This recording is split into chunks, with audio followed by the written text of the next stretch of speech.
ketika rukuk tidak tumanina, maka rukuknya tidak sah. Ketika rukuk tidak sah, maka sholatnya tidak sah. Seakan-akan orang tadi tidak sholat. Ketika orang itu seakan-akan tidak sholat, berarti seperti orang yang meninggalkan sholat. Karena sholat atau tidak sama saja. Mending tidak gitu ya, tidak juga ya.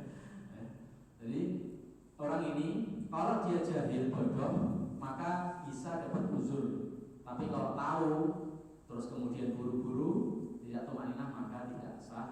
Bahkan Allah ancam fawailun, celaka. Di tafsir yang lain, wail adalah salah satu nama lembah di neraka jahanam, tempat berkumpulnya nanahnya penghuni neraka seluruhnya kumpul di situ, dicemplungkan di situ. Jadi tidak tumanina. Tumanina ini bagaimana? Para ulama di sini baru khilaf. Ada yang mengatakan yang penting sebentar, walaupun belum sempat baca satu bacaan zikir. Misalnya ketika rukuk, Allahu Akbar, Subhana Rabbiyal Azim. Itu pendapat kedua, minimal harus membaca satu bacaan. Ketika rukuk, Subhana Rabbiyal Azim, langsung berdiri i'tidal, sudah tumanina. Itu pendapat pertama. Yang lebih aman adalah minimal satu bacaan zikir. Itu minimal. Kalau dia belum sempat satu bacaan Subhan Rabbiyal Azim, belum sempat selesai langsung berdiri, maka tidak sah rukuknya, tidak sah sholatnya. Pendapat pertama adalah tidak harus, yang penting tenang sebentar. Sebentarnya ini ya sepersekian detik gitu ya, sebentar.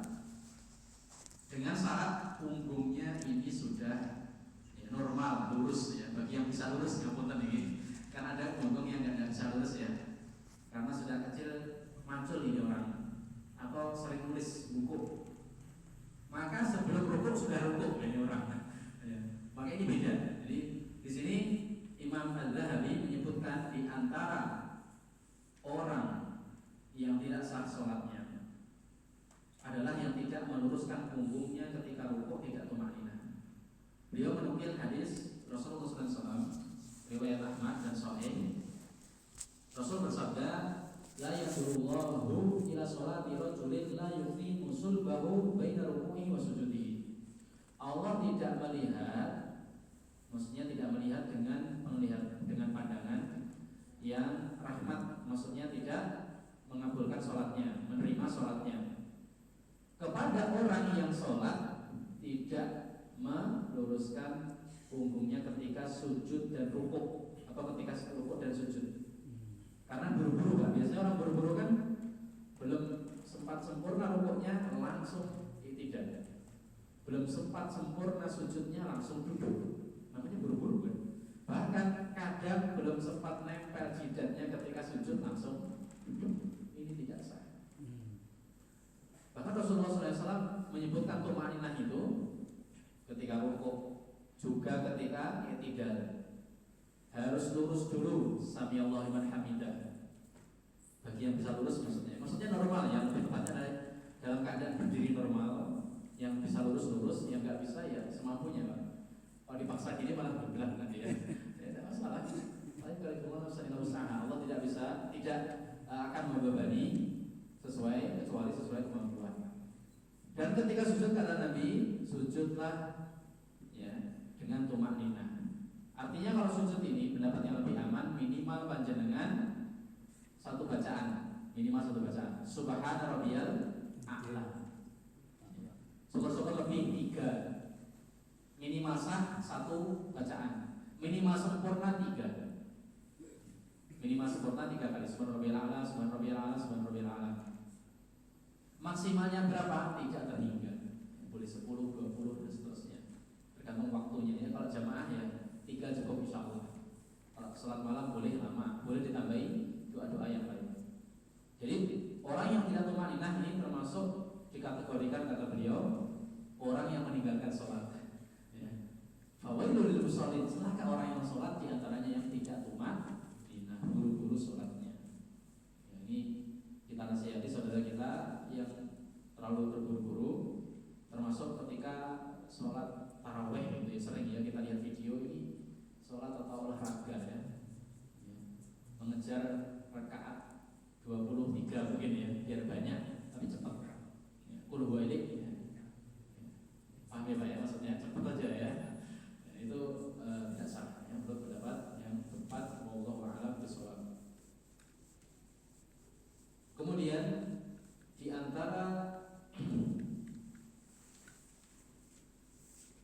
orang yang tidak sempurna sholatnya, bahkan bisa tidak terima ketika dia menjadi imam kemudian dibenci, yang disebutkan di sini, dibenci oleh jamaah karena sebab agamanya. Dan yang membenci ini adalah orang-orang yang soleh, orang-orang yang tahu agama ya. Rasulullah bersabda di hadis dikutip beliau ya, salah satu la yaqbalullahu minhu sholat. Ada 3 golongan yang tidak diterima sholatnya. Salah satunya adalah ya, man taqaddama qauman wa hum lahu karihun. Orang yang maju menjadi imam sedangkan orang-orang benci kepada dia ya, benci kepada dia. Maksudnya adalah benci dari sisi agama, bukan benci karena sisi dunia, bukan. Dan yang membenci ini orang-orang soleh dan orang-orang yang tahu agama. Oh, dia peminum khamr misalnya, atau dia orang fasik, tetap maju. Nah, ini bisa tidak diterima sholat yang imam tadi ya. Sebagai ulama mengatakan makruh saja, tidak sampai batal, tidak ya. Maka lebih aman di sini adalah mencari yang baik agamanya, baik agamanya. Tolong digaris bawah, yang agamanya dibenci orang tapi tetap maksa maju, maka ini bisa tidak sah atau minimal kata para ulama makruh atau nilainya berkurang, tidak sampai 27 derajat pahala ya. Tapi kalau yang membenci ini orang-orang fasik gitu ya, jamaah-jamaah yang gak genah, tapi sih genah alhamdulillah. Membenci kiai ini misalnya karena dia rajin, karena dia soleh, maka tidak pengaruh itu, bukan itu maksudnya ya. Bahkan Rasulullah juga dibenci, para sahabat dibenci orang-orang munafik, tapi itu tidak berpengaruh karena bukan itu maksudnya. Nah, ini tambahan beliau. Di antara orang yang tidak sempurna adalah ketika jamaah sedangkan imamnya kurang diklasifikasi. Wallahu a'lam bishawab. Kemudian di antara orang yang termasuk sholatnya tidak sempurna adalah ketika mencuri ketika sholat ya. Mencuri ketika sholat di sini dinukil pendapat sebagian ahli tafsir. Allah berfirman di surat Al-Mutaffifin, wailul lil mutaffifin, celaka orang yang curang. Aslinya ayat ini untuk orang yang curang ketika jual beli. Ketika jual beli, panjenengan sebagai penjual misalnya ya, takarannya dikurangi, bobotnya itu dikasih pemberat. Kalau di Mesir itu kadang dikasih batu atau kerikil gitu ya. Jadi sebelum ditimbang sudah berat duluan timbangannya. Nah, ini termasuk dosa ya. Jadi curang di situ, termasuk curang. Kalau menurut ulama curang ketika sholat. Ini bagian dari tidak tumakninah ya, terburu-buru, kemudian tidak sempurna ketika menjalankan bacaan. Ini termasuk yang mutaffif ya, kata beliau, termasuk yang curang ketika sholat. Dia sholat tapi sholatnya tidak sempurna. Wallahu a'lam bishawab. Kemudian di antara orang yang sholatnya tapi berdosa, sholat tapi berdosa, menurut pendapat yang tepat adalah yang meninggalkan sholat jamaah bagi laki-laki tanpa uzur. Ini ulama beda pendapat, ada yang mengatakan tidak sah. Ini yang ekstrim ya, madzhab Ibnu Hazm. Laki-laki bu ya, laki-laki tidak ada uzur, tidak ke masjid, maka tidak sah sholat di rumahnya. Ini pendapat madzhab Dzahiri, tapi ini lemah pendapatnya. Pendapat yang tepat adalah sah sholat sendirinya di rumah, laki-laki yang tidak ada uzur tidak ke masjid tapi berdosa, jadi ini cedera sholatnya atau nilai pahalanya sedikit, nilai pahalanya sedikit. Adapun dalilnya banyak sekali. Di antaranya firman Allah Subhanahu wa taala tafsir dari surat Al-Qalam ayat 42 dan 43. Allah berfirman, "Yauma yukshafu an saqin wa yud'auna ila sujudi fala yastati'un khashi'atan absaruhum tarhaquhum dhillah wa qad kanu yud'auna ila sujudi wa hum salimun." Yang artinya hari di mana disingkap betis Allah Subhanahu wa taala. Jadi di ayat ini disebutkan salah satu sifat Allah Subhanahu wa taala dzatiyah. Allah Subhanahu wa taala punya betis tapi tidak seperti makhluknya. Allah punya wajah tapi tidak seperti wajah makhluknya. Allah punya tangan tidak seperti tangan makhluknya dan seterusnya. Ketika betis Allah disingkap, yauma yusyaffu an saqin wa yud'auna ila sujud, mereka disuruh sujud. Kapan? Di akhirat. Di akhirat nanti ada suatu momen orang-orang disuruh sujud. Orang-orang disuruh sujud dan mereka tidak bisa sujud. Fala yastati'un khasyiatan absaruhum tarhaquhum dhillah. Mata mereka takut dan dalam keadaan hina. Waqad kanu yud'auna ila sujud wa hum salimun. Padahal dulu di dunia diseru, dipanggil untuk sujud dalam keadaan sehat. Jadi ketika di akhirat nanti ada oknum-oknum tidak bisa sujud. Mau sujud punggungnya ini kaku. Mau sujud malah geblak. Sujud malah geblak. Padahal kata Allah dulu di dunia mereka bisa sujud tapi nggak mau sujud. Ketika diajak sujud ini ya, yud'auna diajak. Nah ini salah satu tafsir diajak ini adalah diajak sholat jamaah, diajak sujud jamaah, gitu ya. Allah bersawab. Ini salah satu tafsir yang beliau bawakan adalah yud'auna ila sujud. Mereka diajak sujud jamaah nggak mau, maka di akhirat disuruh sujud di hadapan Allah.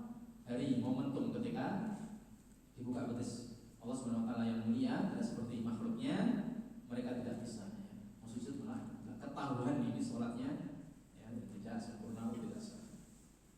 Tapi tafsir yang populer adalah ini ayat mengungkap orang-orang munafik. Mengungkap orang-orang munafik akan ketahuan, oh yang mukmin bisa sujud, yang munafik pura-pura muslim tidak bisa sujud. Nah, itu yang lebih populer ayat ini. Walaupun bagaimanapun tetap ini ancaman bagi kita untuk kehati-hatian agar supaya kita tetap sebisanya mendatangi jamaah. Adapun dalil hadis itu sangat banyak sekali. Dalil dari Nabi Muhammad SAW yang menunjukkan kewajiban sholat jamaah terutama bagi laki-laki. Ibu-ibu yang punya suami atau anak laki-laki dinasihati ya. Di antaranya Rasulullah SAW pernah ditanya seorang buta, entah itu Abdullah ibn Umi Maktum atau yang lain. Ya Rasulullah, wahai Rasulullah, saya buta dan orang yang memandu saya tidak selalu bersama saya. Apakah saya dapat rukhsah untuk tidak ke masjid? Rasulullah diam. Rasulullah awalnya mengatakan iya, kemudian datang Jibril, ternyata tidak ada rukhsah. Rasul mengatakan hal sami'tan nida qala na'am fa'ajib.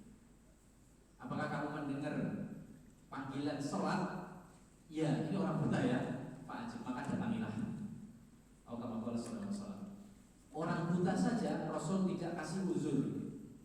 Apalagi yang bisa melihat. Alhamdulillah di sini bisa melihat semua ya. Karena yang sejatinya buta adalah hati.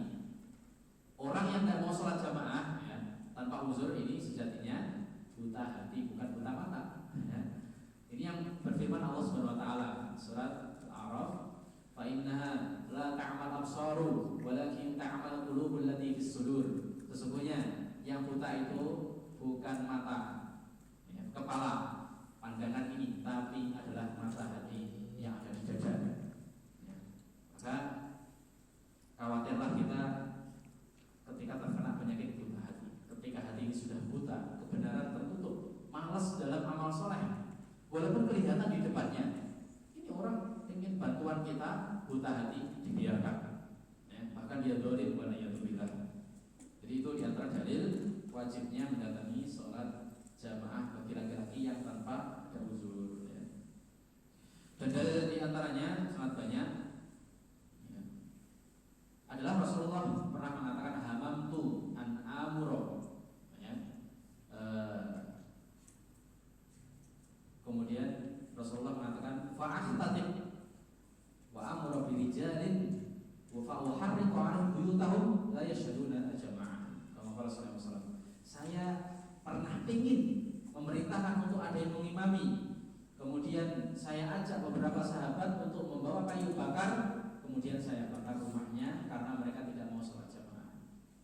Sampai seperti itu menunjukkan wajibnya sholat jamaah. Ini disebutkan beliau di sini orang yang meninggalkan sholat yang mendapatkan ancaman diantaranya yang meninggalkan sholat jamaah. Pendapat yang tepat dia dosa, terancam dosa, tapi tetap sah sholat sendiriannya di rumah. Jelas ya Pak ya, tolong dibedakan. Orang ini tetap sah sholat sendirian di rumah, yang tidak ada uzur tidak datang jamaah tapi berdosa. Contohnya banyak. Panjenengan pakai rukuh, mau kena kalau ibu-ibu ya, mau kena tapi mau kenanya hasil curian. Nah ini ya, hasil menggosok, mencuri, nguntit, copet, sah sholatnya tapi berdosa. Kenapa sah? Karena dia telah melakukan rukun dan syarat-syaratnya, menutup aurat, menghadap kiblat, wudu, gerakannya juga tidak ada masalah. Berdosa karena ada hal dari luar, bukan dari dalam sholat, dari luar ya. Termasuk ketika sholat menggunakan peci atau hal yang menutup aurat ini hasil curian. Atau kalau ulama mencontohkan adalah tempatnya mencuri, panjenengan maling, tapi sholat dulu di situ gitu ya, di rumah orang itu tanpa izin, itu sah sholatnya dosa. Atau wudunya air hasil curian, wudunya ini sah wudunya tapi dosa seperti itu. Jadi ulama tetap mensahkan amalnya tapi dengan tambahan dosa. Termasuk yang ini, orang tadi tetap sah sholat sendirian di rumah yang tanpa uzur ya, tapi berdosa, maka lebih baik tetap datang ke masjid. Ini pendapat yang lebih tepat yang kemudian saya tulis di tesis kami ya, alhamdulillah, judulnya tentang sholat, studi perbandingan. Memang ada ulama mazhab yang lain, ada Syafi'i misalnya, mengatakan sholat jamaah itu tidak sampai wajib ya, tidak sampai wajib. Tapi mereka mengatakan kalau di suatu kampung tidak ada sama sekali yang jamaah, maka seluruhnya berdosa. Artinya fardu kifayah. Mereka berdebat, ada yang mengatakan ini fardu kifayah, ada yang mengatakan ini sunnah muakkadah ya. Bahkan di mazhab Syafi'i ada oknum dari mereka seperti Imam Ibnu Huzaimah atau Ibnu Mundir yang mengatakan sholat jamaah juga wajib ya. Jadi di kalangan intern mazhab Syafi'i sendiri tidak satu kata. Ada yang mereka ikut mazhab mayoritas, mazhab Hambali dan juga Hanafi ya, yang mengatakan wajib ya. Bahkan mazhab Dohiri sampai ekstrim, yang tidak jamaah tanpa udzur sholat sendiri di rumah tidak sah ya. Cuman ini pendapat lemah ya, tidak berdasar kuat. Yang kuat adalah wallahu a'lam bishawab, yang sholat sendiri di rumah tetap sah tapi berdosa ya. Kalau tidak tobat maka bisa dimasukkan ke neraka. Kemudian di antara pembahasan yang perlu kita sebutkan di sini adalah terutama yang punya lembaga pendidikan atau punya anak laki-laki atau perempuan. Kapan diwajibkan sholat untuk anak-anak adalah ketika balik tentunya. Tapi ketika umur tamyiz, umur 7 tahun biasanya sudah diperintahkan orang tua untuk memerintahkan anaknya sholat. Ini sudah kita sebutkan hadisnya ya. Kalau umur 10 tahun tidak sholat dipukul, tapi pukulannya harus dengan aturan, bukan dengan batu besar gitu ya. Oh, buat mukul apa itu Pak? Ya, bisa mati nanti, hati-hati. Jadi pukulannya ya biasalah, dengan tangan atau dengan kecut. Yang pertama jangan terlalu dengan benda besar, malah bisa mati anak jenengan. Yang kedua, jauhilah tempat sensitif, muka, gigi termasuk, telinga, tengkuk, kepala ya secara umum, dan kemaluan. Jangan pukul itu. Walaupun pukulannya tidak keras, walaupun dengan uleg-uleg gitu ya, itu bisa cedera, bahaya. Karena Rasul dan juga para ulama mensyaratkan ya, idrib ghair mujarrih ya. Jadi pukulan yang tidak sampai mencederai ya. Tidak sampai mencederai. Di antaranya tafsir mereka adalah muka, kemudian tempat sensitif termasuk kemaluan. Ini hati-hati kalau mukul, jangan sembarangan. Umur 10 tahun nih, sebagian ulama seperti Imam Malik mengatakan bolehnya mendidik anak dengan pukulan, tapi kalau sudah umur 10 tahun. Kalau belum umur 10 tahun dilarang kata mereka, tidak boleh. Ya. Mari kita beristighfar bersama sebagai Nabi yang pernah mukul anaknya yang belum sampai umur 10 tahun, baik gara-gara sholat atau di luar sholat. Ya. Aslinya hadis ini berkaitan dengan sholat, cuma sebagian ulama menyimpulkan di luar sholat, maksudnya masalah yang lain ya. Disuruh beli jajan ya, disuruh beli bumbu, gak mau, panjenengan pukul. Umurnya berapa? Baru 7 tahun, tidak boleh besar ya. Karena batasan boleh pukulnya umur 10 tahun. Kalau 7 ini ya cukup dengan pukulan lisan ya. Maksudnya dengan dibentak, diteriaki, dinasihati, itu sudah cukup insya Allah ya.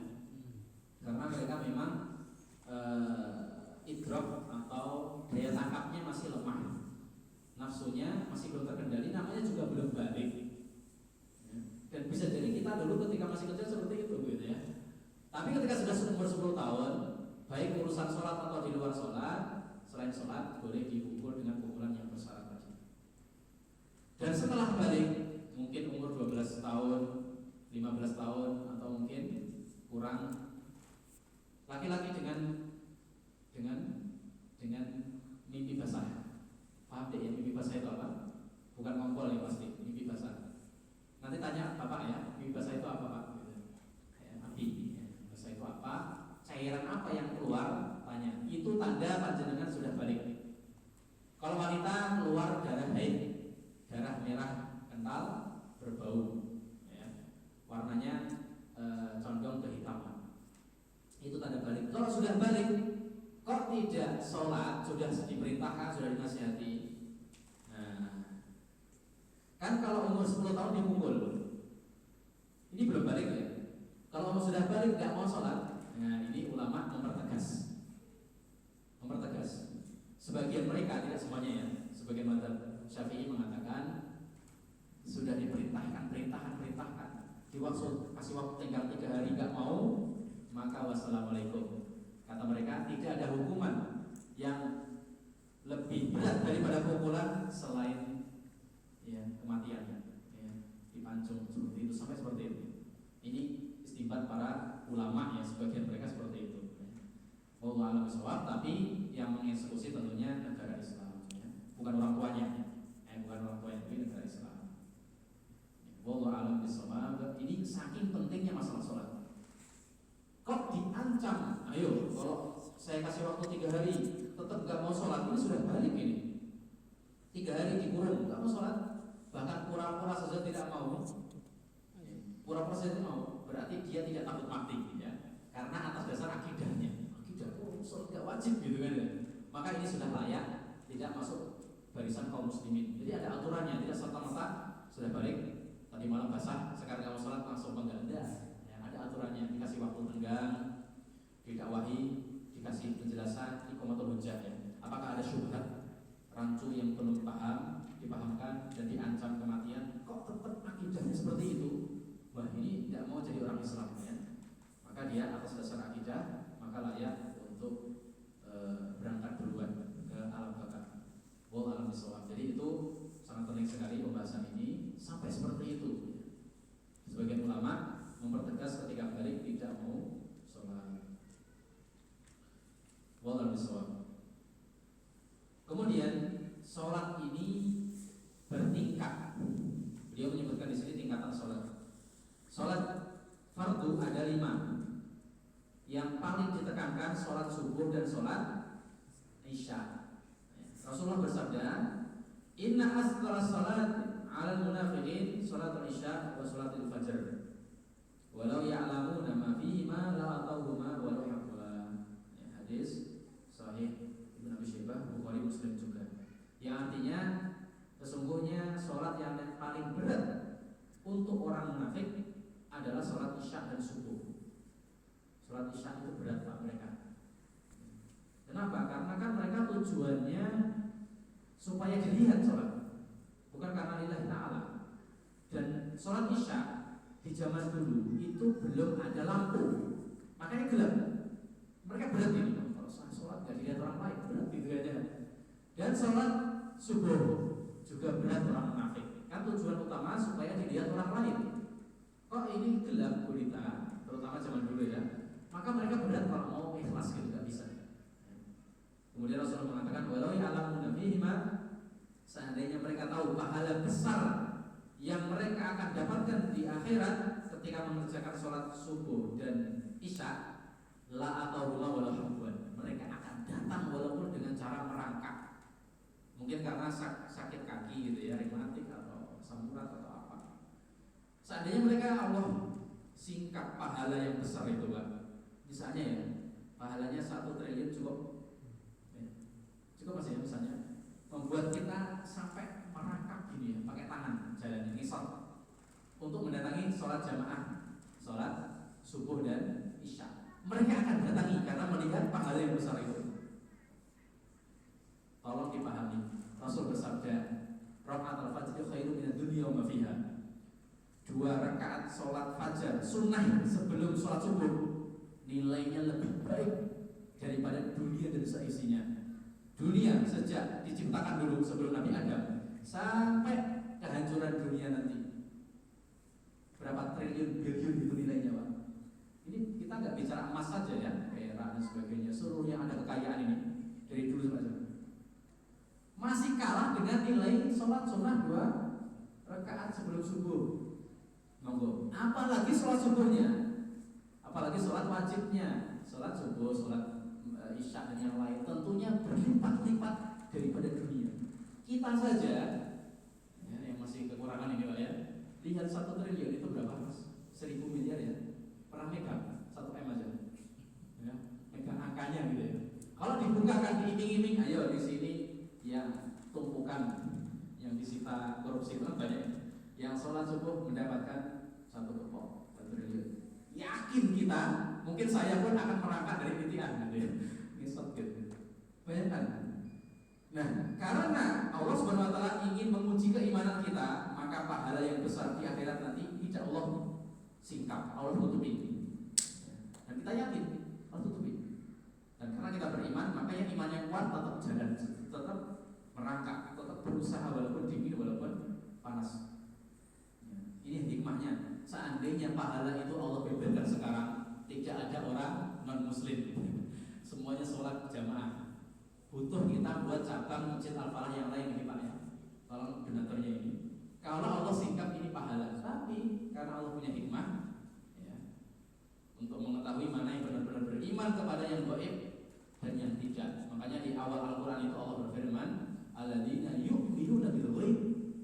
Sebelum Allah menyebut sholat, zakat dan yang lain, Allah mengatakan sifat orang mukmin adalah alladzina yu'minuna bil ghaib.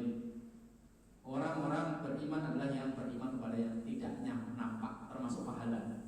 Baru Allah menyebutkan wa yuqimunas shalat wa yutuna zakat wa mimma razaqnahum yunfiqun. Baru yang lain. Kalau keimanan kita kepada yang gaib itu kuat, insya Allah sholat mudah, zakat mudah, kurban juga mudah insya Allah. Kenapa kita sulit sedekah, infak, sholat? Karena keimanan kita kepada yang gaib itu masih lemah. Maka saya mengajak pada diri pribadi dan pelajaran sedaya untuk menguatkan keimanan kita kepada yang gaib. Allah Subhanahu wa taala ada. Allah mengiming-iming surga dan mengancam dengan neraka. Bagi yang tidak sholat, ancaman neraka. Bagi yang sholat, pahala yang sangat besar. Mudah-mudahan kita nanti mendapatkan pahala yang lebih banyak yang kita usahakan, karena rahmat Allah Subhanahu wa taala sangat luas, yaitu surga yang kenikmatannya tiada tara. Barakallahu fikum. Demikian kita sholat isya dahulu, baru kita lanjutkan sesi tanya jawab insyaallah taala. Kalau saya mohon maaf. Barakallahu fikum. Wassalamualaikum.